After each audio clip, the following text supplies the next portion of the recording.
he's set to graduate in just a couple of months from the Kerkorian School of Medicine at UNLV. And as he is getting ready to graduate, he has been working tirelessly throughout this entire program. He's also an immigrant from Ukraine.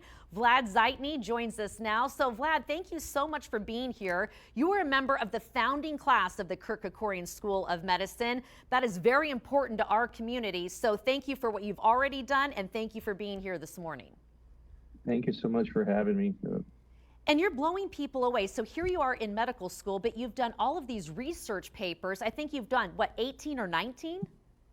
18 papers, 16 published, 2 were just recently accepted in this last month, and couldn't be more excited about having them. Well, and for a little context, the average for somebody who's in medical school would do like maybe 6 papers, and here you are blowing them away. I want, though, Vlad, to give people some background as far as what brought you here to Las Vegas. And you moved here when you were in middle school. It was a chance meeting that you came to Las Vegas through your stepfather, who had a business trip planned here.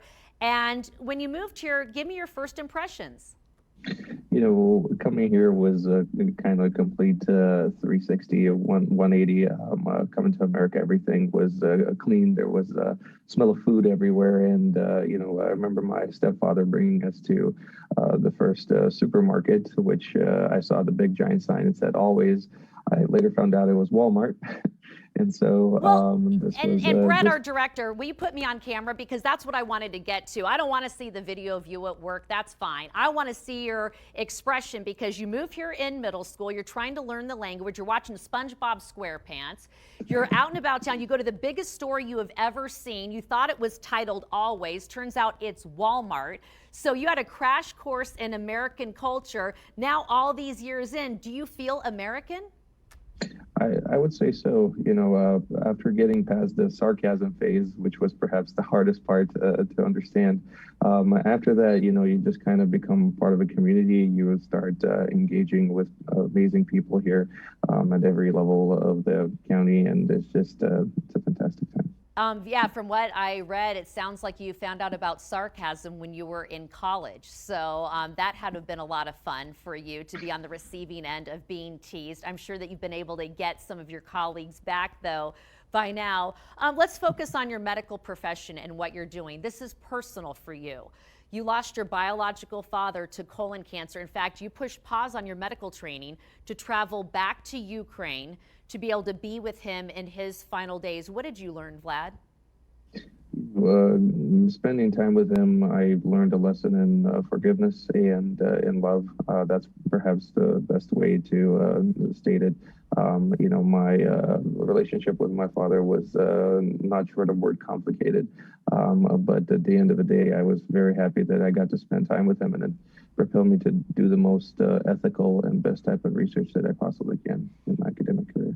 And Vlad, we're just so thrilled for you, and also for us, because you're enriching our community. Here you've done internships with Stanford and Harvard and NYU and the like. You know, when I first moved here, people used to say, if you get sick, get out of town. What can you say now with the Kerkorian School of Medicine here? Tremendous talent like you, who has moved here from Ukraine and is now making a home here in Las Vegas and enriching our community. What is the state of the medical profession here in Southern Nevada?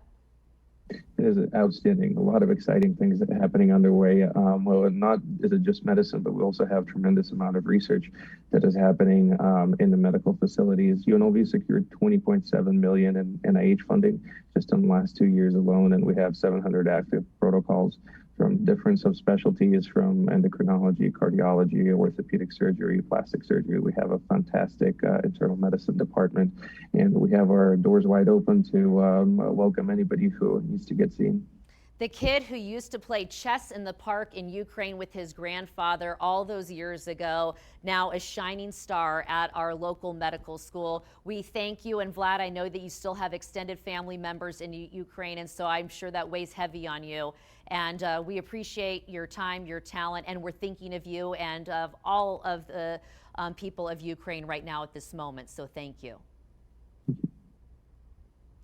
And we just want to remind everyone that News 3 and Sinclair Broadcast Group have raised more than $170,000 in partnership with the American Red Cross. If you'd like to donate, you can scan the code right there on the screen, or you can find this at the top of our website. Just head to news3lv.com.